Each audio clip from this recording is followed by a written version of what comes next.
आधा है चंद्रमा रात आधी, रह न जाए तेरी मेरी बात आधी, मुलाकात आधी। चंद्रयान 2 मिशन के दौरान चांद पर हमारी विजय आधी रह गई थी।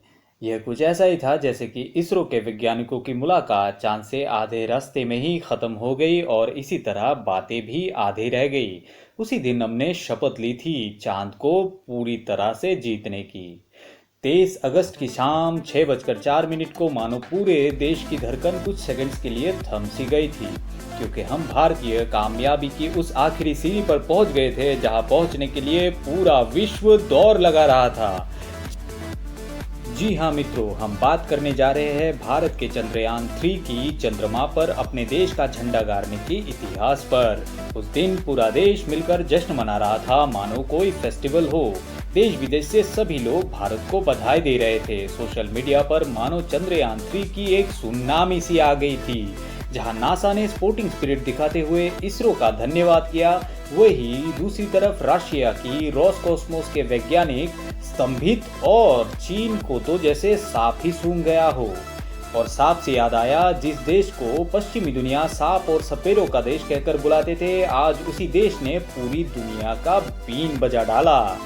वही जिस देश को दुनिया थर्ड वर्ल्ड कंट्री बोलने से थकती नहीं थी, आज इसी थर्ड वर्ल्ड कंट्री ने वो करके दिखाया जिसको करने के लिए खुद को first and second world country कहलाने वाले बरसों से कोशिश कर रहा है।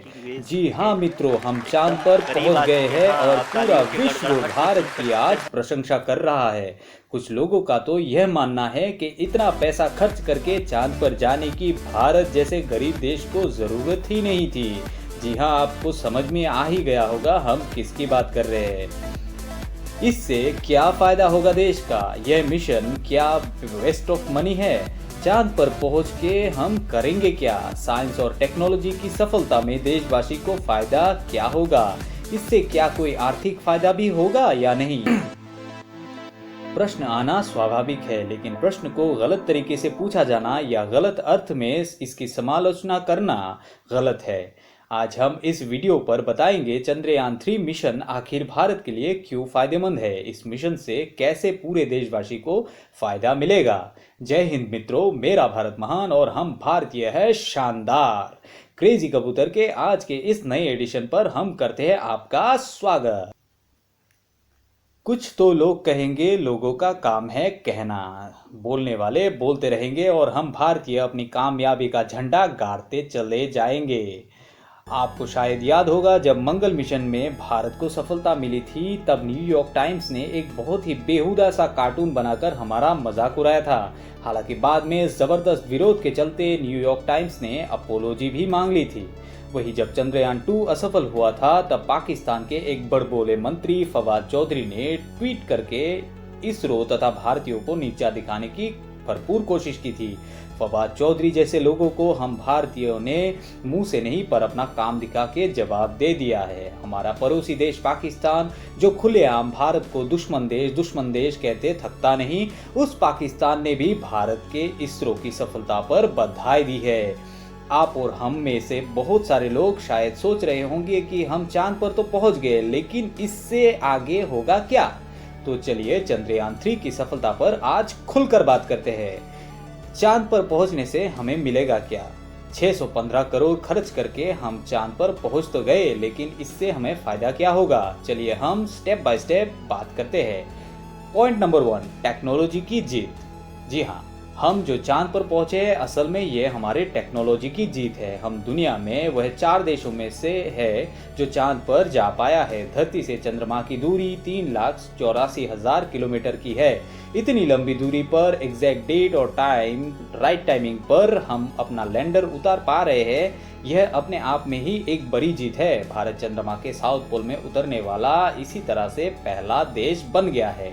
पॉइंट नंबर 2, साइंस की जीत।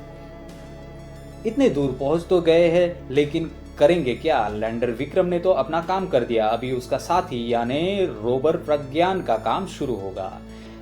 अब प्रज्ञान देखेगा कि चांद पर आखिर पानी मिलेगा कि नहीं। प्रज्ञान देखेगा चांद की मिट्टी पर क्या क्या मिनरल यानी कि खनिज पदार्थ है। वहां पर कंस्ट्रक्शंस की संभावनाएं है या नहीं। चांद पर अगर जिंदगी ढूंढनी है तो उसके निशान वहीं पर ढूंढने होंगे। हम धरती से थोड़े ही कुरियर करेंगे।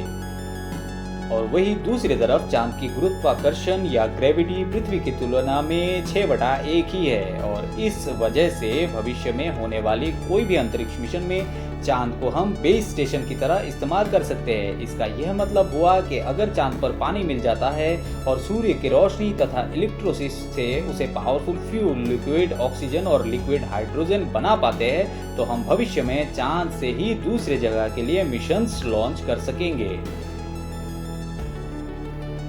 तो ये तो गया साइंस और टेक्नोलॉजी के जीत के बारे में जानकारी। अब आते हैं इसका कमर्शियल लाभ के बारे में, मतलब पैसा। Point number 3, commercial benefits. Chandrayaan 3 ने भारत के अंतरिक्ष अर्थव्यवस्था के लिए अपने दरवाजे खोल दिए हैं। विशेषज्ञों ने कहा है कि इसरो की उपलब्धियों ने अंतरिक्ष तकनीक, एरोस्पेस, रक्षा और अनुसंधान एवं विकास जैसे क्षेत्रों में शामिल कई स्टार्टअप कंपनियों के लिए अवसरों का एक नया क्षितिज खोल दिया है। हालांकि इस उपलब्धि से अंतरिक्ष अनुसंधान के लिए सरकार को भविष्य में इसरो की बजट आवंटन को बढ़ावा मिलने की संभावना है। यह संबंधित क्षेत्रों में निजी निवेश को भी बढ़ावा देगा, जो अंततः आर्थिक विकास में योगदान देगा। भारत में पहले से ही 140 पंजीकृत अंतरिक्ष तकनीक स्टार्टअप्स है और सफल चंद्र मिशन से उनमें से प्रत्येक को भारी बढ़ावा मिलने की संभावना है।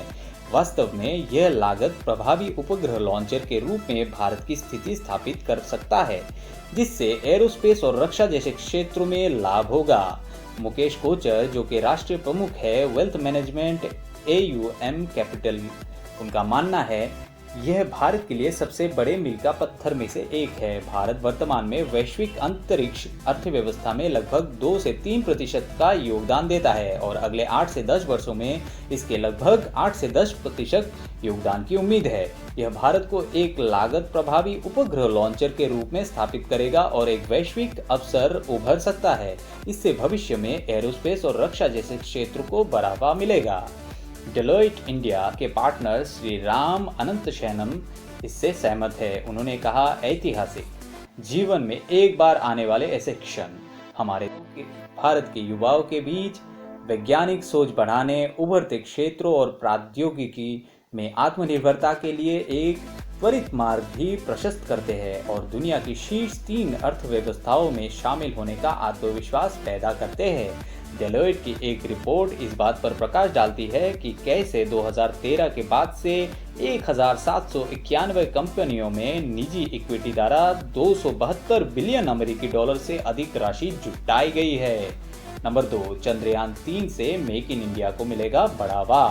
विशेषज्ञों ने यह भी कहा है कि इसरो के चंद्रमा मिशन की सफलता मेक इन इंडिया ब्रांड को और मजबूत करेगी और उपग्रह प्रणाली, दूरसंचार और बहुत कुछ विकसित करने में शामिल घरेलू कंपनियों के विकास में योगदान देगी। मेक इन इंडिया ब्रांड को और बढ़ावा देगी और मेड इन इंडिया की छवि में सुधार करेगी। नंबर 3, शेयर बाजारों के बारे में क्या है?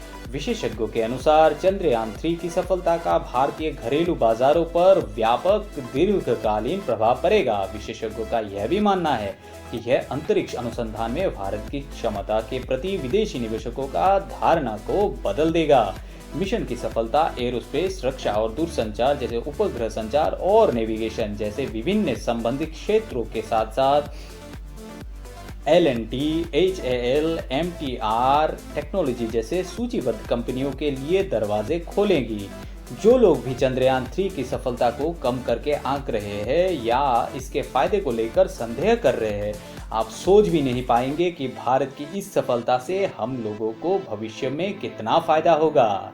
हम सब अभी TV, smart TV, computer, laptop, iPad, tablet, phone, smartphone, touch phone, यहाँ तक स्मार्ट वॉच, गूगल ग्लास का इस्तेमाल करते हैं। ये सब क्या है? साइंस और टेक्नोलॉजी का ही देन है।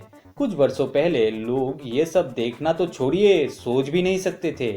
वैसा ही कुछ हुआ है चंद्रयान 3 की सफलता के साथ। आज शायद हम अंदाजा भी नहीं लगा पा रहे हैं कि भारत की तरक्की की सीमा पर कितना आगे पहुंच जाएगा। तो मित्रों, ये तो था चंद्रयान 3 की सफलता पर हमारे आज का वीडियो विश्लेषण। चंद्रयान 3 को लेकर आपका ओपिनियन हमें जरूर बताइएगा, हमें अच्छा लगेगा। अगर हमारा आज का वीडियो आपको अच्छा लगा हो तो वीडियो को लाइक और शेयर करना बिल्कुल मत भूलिए। देश दुनिया की क्रेजी घटनाओं को जानने और समझने के लिए हमारे चैनल क्रेजी कबूतर को अभी सब्सक्राइब कर लीजिए, नीचे दिए गए सब्सक्राइब बटन पर एक हल्का सा क्लिक करके। तो मित्रों, आज के लिए विदा लेते हैं। जय हिंद।